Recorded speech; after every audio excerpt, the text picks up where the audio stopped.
Good morning to all of you. Today I am going to discuss with you the topic that is named as association and causation. In my last lecture also I had discussed you something about correlation and regression. I am sorry that the lecture was not clear to you or it was not visual to you, but here I would like to try to make this video good so that you can easily view it. Okay, so let's start. So now I am going to start with association and causation. Before starting with association and causation, I would like to have the introduction of epidemiology, which you people have already read it in your last classes or lectures. So epidemiology, the aim of epidemiology is to identification of causal relationship between disease and the suspected factor. So descriptive, so there are two. In descriptive epidemiology we identify the disease in the community by relating it with agent, host and environment. That is an epidemiological triad which you people have already told, and that will suggest us to formulate an etiological hypothesis. Means that descriptive study will help in formation of a hypothesis. Suppose, for example, if you have the magnitude of malaria in the community of or in the locality of Calcutta by descriptive epidemiology, then only we will discuss about the etiological factors or responsible factors or the cause of malaria in that particular area. Okay, so this is a descriptive study in which we find out the magnitude of malaria with the help of agent, host and environment, which you people already know it. And now in the analytical study we formulate a hypothesis, and that hypothesis we have to test it, which will either be confirmed or it will be refused. Okay, so that relationship which we want to find out between the cause and the outcome. Here are two words I am using. What is the cause and what was the outcome, or that is also known as effect. So when we want to find out or establish a relationship between cause and effect, in during that situation we say that relationship may be a causal relationship or may not be a causal relationship. So now I am not going to in the depth of epidemiology what you people have read. Now start with association. Association or relationship, often used interchangeably. Association may be defined as concurrence of two variables more often that would be expected by chance. Means occurrence of two variables, like we have discussed in the time of correlation, weight and height, and we want to find out the relationship between weight and height of some number of individuals we have taken into the observation. Okay, so that is a type of relationship or association. It indicates the degree of association. So association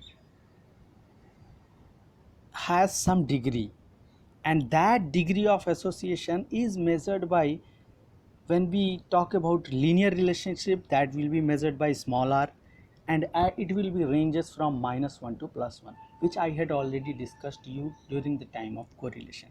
So small r is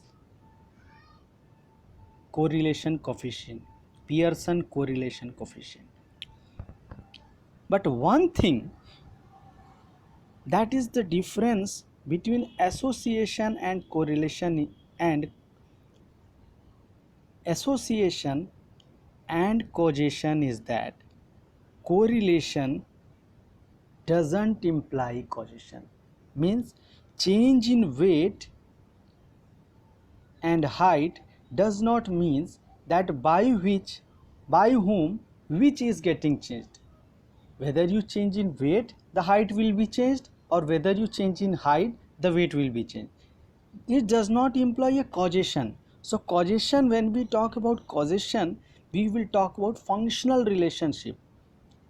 Okay, and but causation always implies correlation.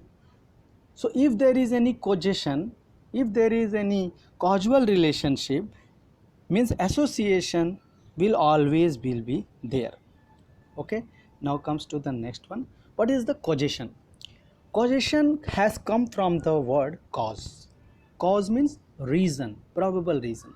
So an event, condition, characteristics, or combination of characteristics which play an important role, or predictable change in the occurrence of outcome. Example, let smoking be an event and lung cancer is an outcome. So any event or smoking, let smoking here is an event. So smoking will lead how much change, or will lead an impact for the occurrence or of an outcome that is known as lung cancer. So if smoking is having its impact for the cause of lung cancer, that will be called a causal relationship. Okay, so what are the factors that are involved in causation? Some precipitating factors like exposure to agent. Means in case of coronavirus, if you are exposed to an infected person, then that will be a precipitating factor for the causation.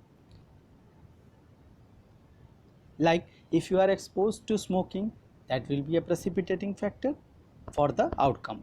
Predisposing factor like age, sex, some illness which are most common in various ages, like orthopedics problem in during the old age. Okay, some sexual problems. Okay, like breast cancer happens after the menopause and all that. So these are some predisposing factors. Enabling factors like socioeconomic status of a person, which you cannot change. Like if a person is living in a very small room, a family is living, so you cannot change that socioeconomic condition. So this may lead to TB and all that. So that is an enabling factor which you cannot change.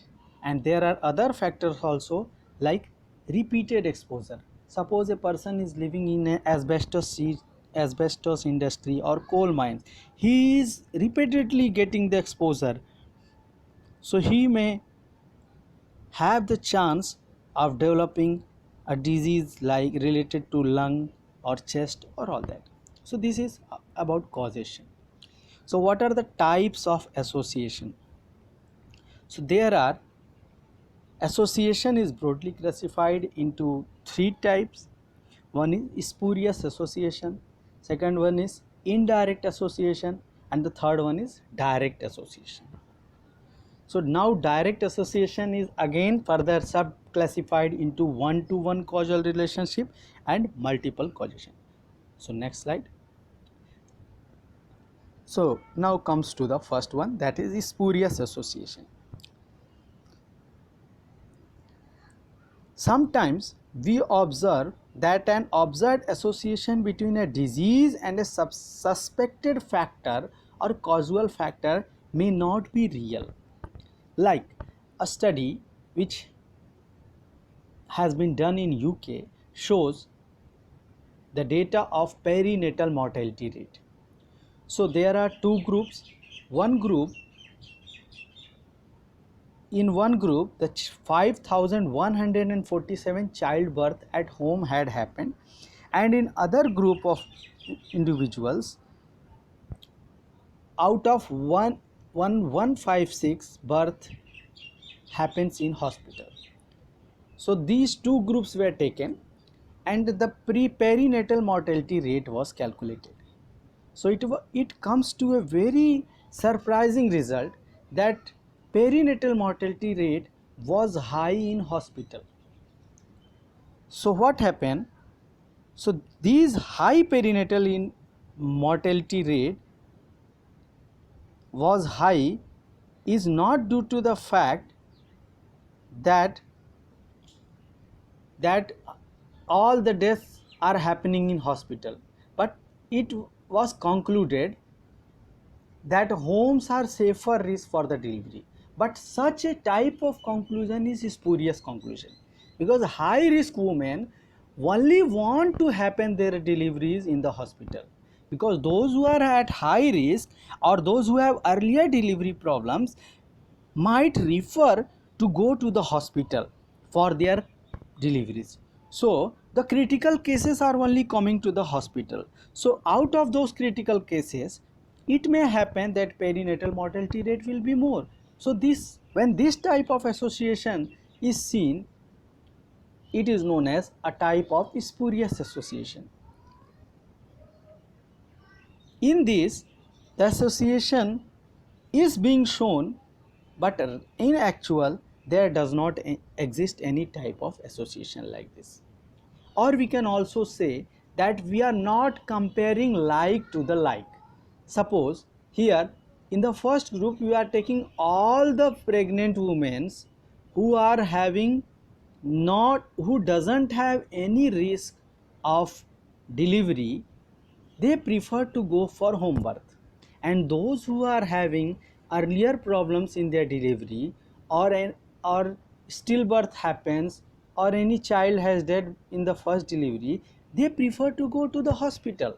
So the two groups are not similar in nature, so it may happen. So this is a type of selection bias, means you are not selecting a woman who is having a first delivery, or who is having her first delivery at the hospital, or at the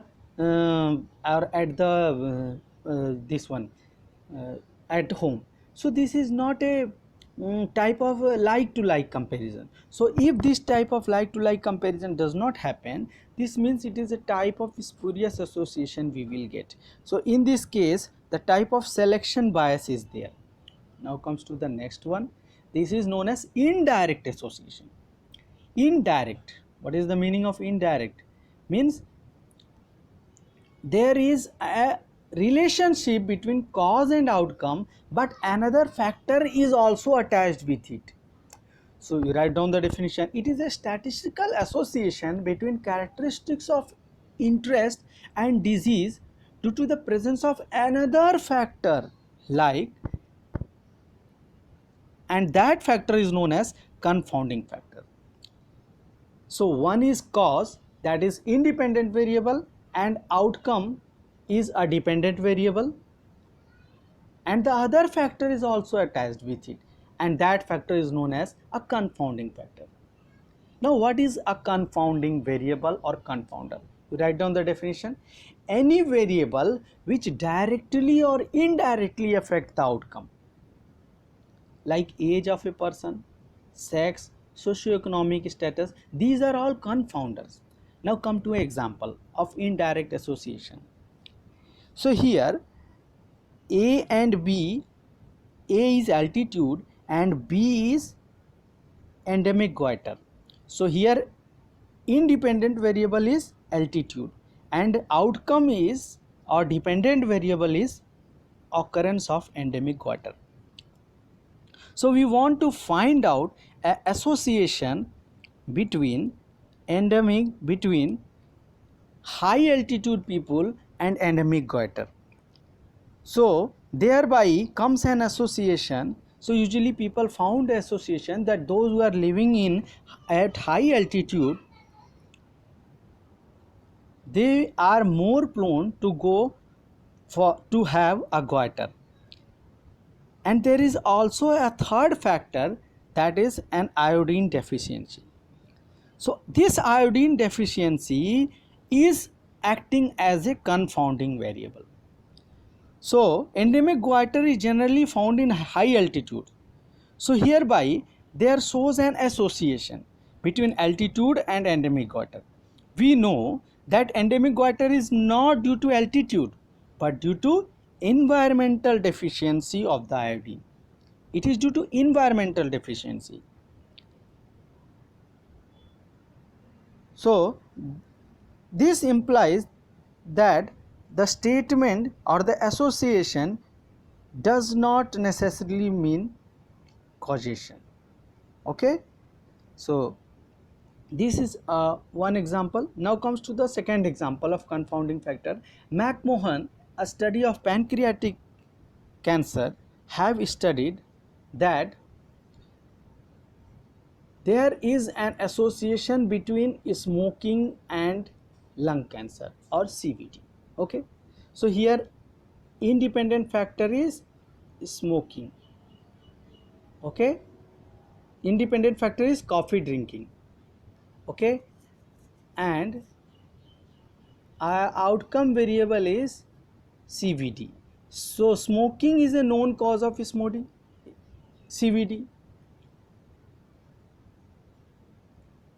So and confounding factor is, so here it is a wrong slide. Actually smoking is a factor, it is not a confounder. Here it is written wrong. Coffee drinking is a confounder.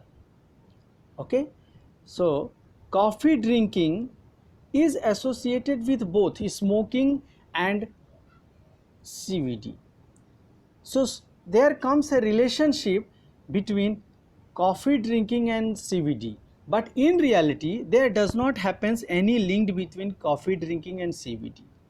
So coffee drinking is not associated directly to CVD, but there comes a link. Okay, so this type of, when relationship comes, it is a type of confounding variable or confounding factor.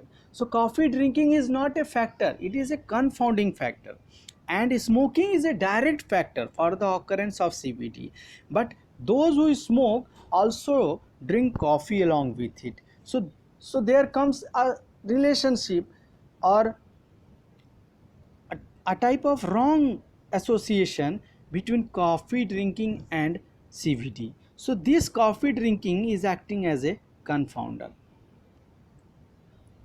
Now comes to the next one, that is direct association. Direct association means one-to-one causation. Okay, one-to-one causation means two variables, let two variables A and B are said to be causally related if the change in one variable leads to change in other variable. So let A be cause and B be effect. So this model suggests that when factor A is present, disease will be resulted. Conversely, this model is also saying that conversely, when the disease is present, factor A must be present. So measles may be one disease. In such case, that paramyxovirus is a cause for that, and when person is having measles, paramyxovirus will be present, and if a person is having paramyxovirus, measles will be its outcome. Next, now come to the one concept of causal one-to-one causal relationship, that was that has come from Koch's postulate, and who had discussed about the germ theory of disease. You know germ theory of disease? Germ theory of disease, in that agent is responsible for the outcome. Okay, so it was discussed by Koch, and in that it was found, he has written that in the germ theory, he has insisted that the cause must be a necessary and sufficient condition for the occurrence of disease. Okay, so in other words, we can also say that when the disease occurs, the factor or cause must be present. That is one-to-one causal relationship. But this model does not fit well for many diseases, like in tuberculosis. Like in TB, tuberculosis bacilli is clearly a necessary factor, but if it is a present in, but this tuberculosis bacilli is present in some person, may not be a sufficient to say that that person will suffer from TB. Like, comes to the next one, like a single factor may have many possible outcomes. Like in case of hemolytic streptococci, it may lead to tonsillitis also, it may lead to scarlet fever also, and it may lead to erysipelas also. So these are the three outcomes for hemolytic streptococci. So here germ theory fails, or the cause postulate which has been discussed during the time for the germ theory, that there must be a one-to-one causal relationship. So this is failing now.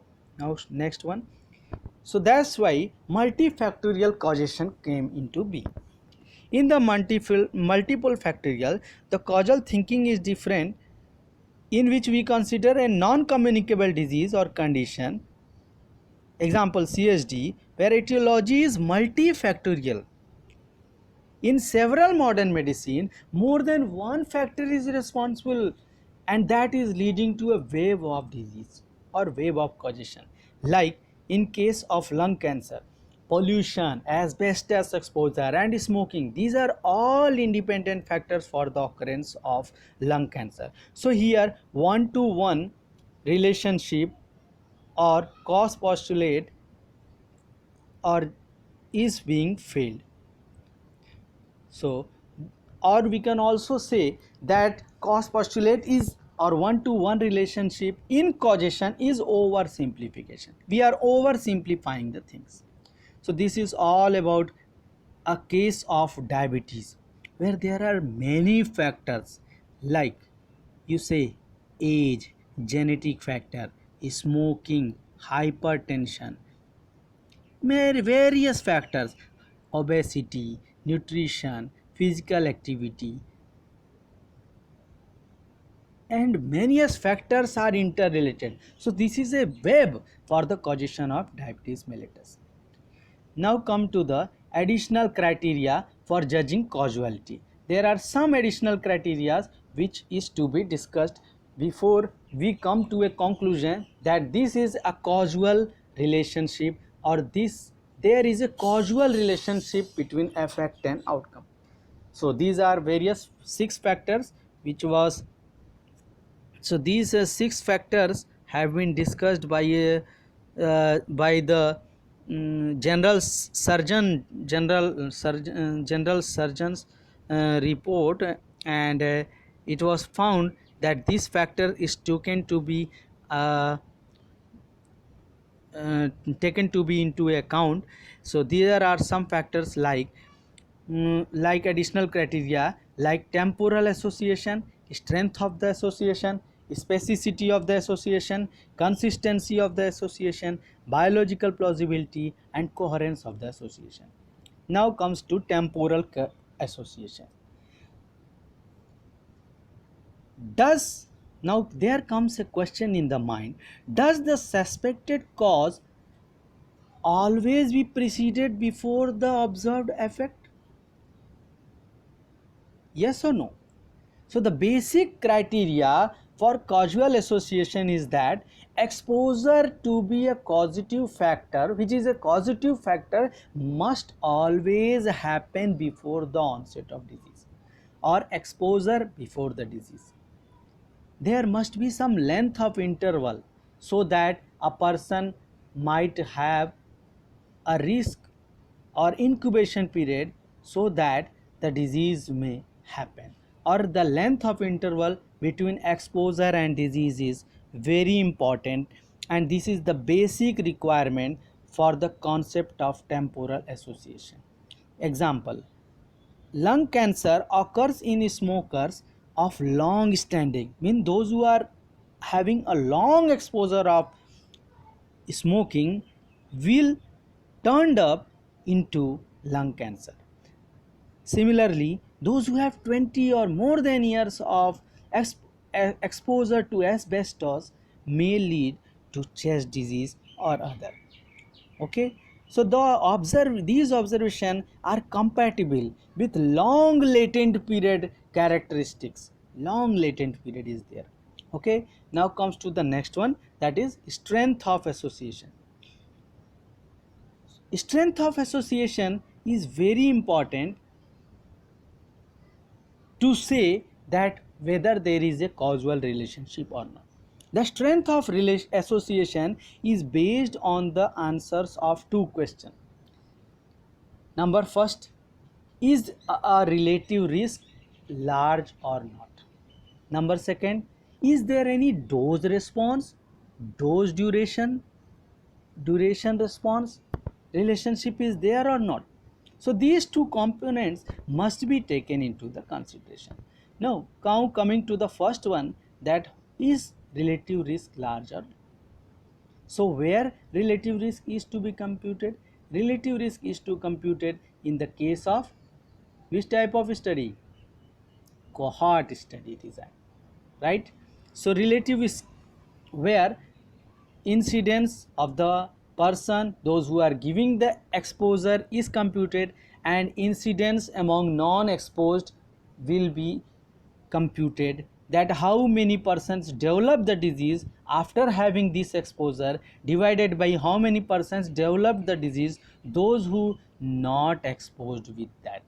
So this is known as relative risk, means we are relatively finding out the risk for that.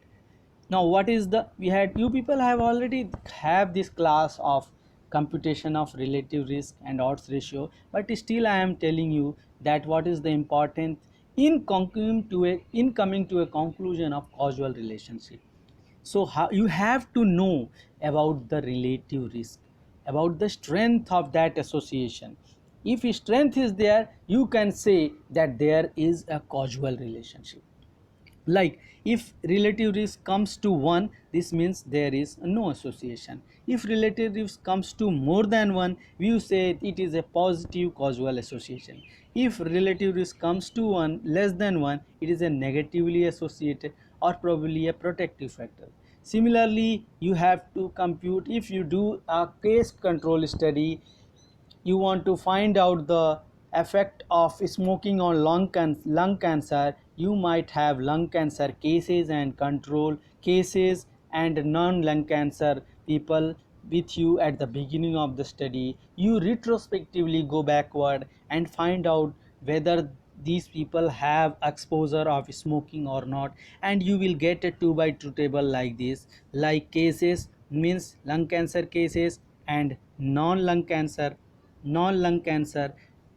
control patients or people, and exposure with smoking ABCD. So you will get a odds ratio by computing AD by BC, and that odds ratio will be the same will have the same interpretation as interpretation of relative risk. Now comes to dose response and duration relationship. Dose response is a very important term to discuss about the strength of association. With increasing level of exposure to a respective factor, an increase in incidence of the disease is found. It has already found that as the duration increases, the incidence of disease is more. Means as you see, the person who is having maximum number years of exposure to smoking are more prone to have a lung cancer. So there is a relationship between duration relationship. Similarly, you have dose response also. The person who is smoking 1 cigarette per day, and the person who is smoking 10 cigarettes per day, and the person who is smoking more than 50 cigarettes per in 3 days, or you say 15 cigarettes per day, the risk will be differ. So as the dose of exposure increases, the risk of disease also increases. So presence of dose response relationship strengthens the causality, gives a strength to the causality, whether its absent does not rule any causal relationship.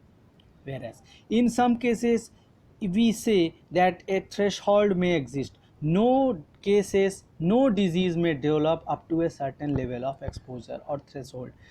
So this is about dose response relationship. Now coming to cessation of exposure, this is another piece of evidence is of causality is provided by the cessation experiment, in which in this the mortality rate in expo ex cigarette smokers by number of years stopped smoking has been developed, and this result confirmed that the mortality ratio were reduced in a way that would be expected if smoking were the cause of the disease. This is a strong point in the evidence to show that whether there is any causal relationship or not.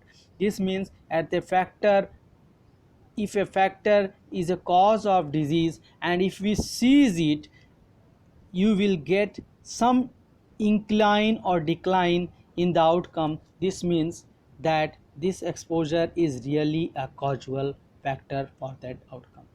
Now comes to the next one, that is specificity of the association. Specificity implies one-to-one relationship between cause and effect, means it is the weakest criteria. As we had already discussed, in one-to-one relationship, of course postulate that one-to-one relationship doesn't tells more about a causality or causal relationship. Not everyone who smokes develop lung cancer, and not everyone who has cancer has an exposure of smoking. So cigarette smoking is linked with lung cancer and several other conditions like respiratory condition, chronic respiratory condition, CHD, cancer cervix, etc. Okay, so lack of specificity may be explained by the fact that tobacco smoke contains some harmful substance such as nicotine, carbon monoxide, benzopyrene, tar, and other particular matters with possible additives and synergic action. The causal factor should produce one specific disease or effect. In recent past, the controversy over smoking and lung cancer relationship has centered around specificity of the association. So this specificity association, I think it should be removed. It is not a important criteria to decide whether there is a causal relationship or not, and lack of specificity also does not tells any negative about causation. Now comes to the next criteria of causality is consistency of the association.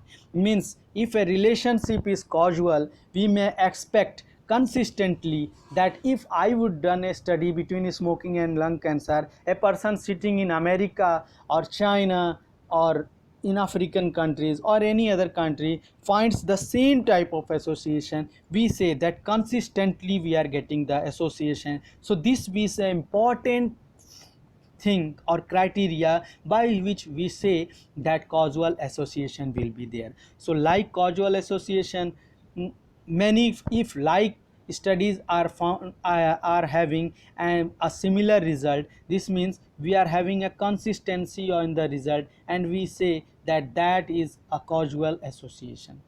Now comes to the next one, that is biological plausibility. The association must be consistent with current knowledge of the disease, means action, mechanism of action, evidence from the past animal experiment, etc. Sometimes we are getting some different result in animal experiment and we are doing it on human. If the result is coming different, this means you are not getting the, we are not closing to a causal relationship.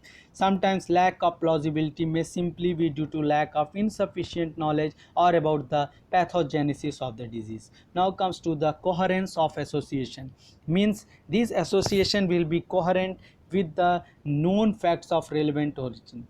The male and female differences in trend of lung cancer death incoherent with recent adoption of cancer in the woman. See, here in this picture you are seeing that male smokers are more till the year 1900.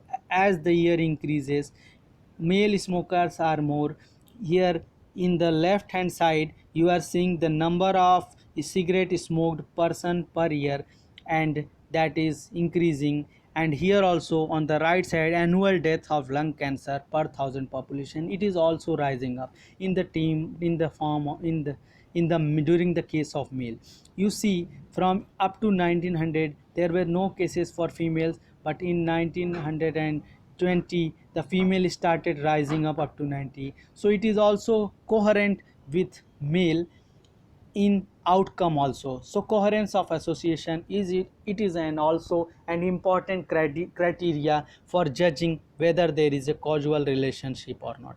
Now coming to the causal inference, it is a what is a causal inference? It is a process of drawing conclusion about causal connection based on the based on the condition of occurrence of an effect is outcome. Deriving causal inference from an association should be done through the help of some decision tree approach, like whether there is any bias or not, whether there is any confounding factor or not, this association is coming due to chance or not, or this is due to causal relationship. You have to be very specific in judging whether a reported association is causal or not, to extend to the investigator to have possible explanation into account and extent to which they have ruled out such explanations are important consideration. So we have to very careful in deriving a causal inference by eliminating the effect of bias, confounding and chance factor. So this is all about causation and association, and correlation or association doesn't imply anything about causation. Apart from outbreak investigations, no single study is capable of establishing a causal relationship or fully informing either individual for or policy decision. Thus, it is important for public health policymakers to understand the fundamentals of causal inference. So whenever you have to draw a relationship or causal relationship, or you have to make clear cut that whether this is having a causal relationship or not, you have to go through all the criterias. You have to check whether there is any bias or not, that association is coming due to a chance or not, or it is just a spurious association. So you have to very careful about it. So the now come to the conclusion that correlation doesn't imply causation, but causation always implies correlation. Now if you have any problem, any query, so these are the references. I have discussed all this chapter, all these things from K Park and Leon Gordis book of epidemiology. Thanks to all of you. If you have any query, you just consult me on my mail ID, or you just mail in the group. Thank you so much for listening this lecture patiently. Thank you.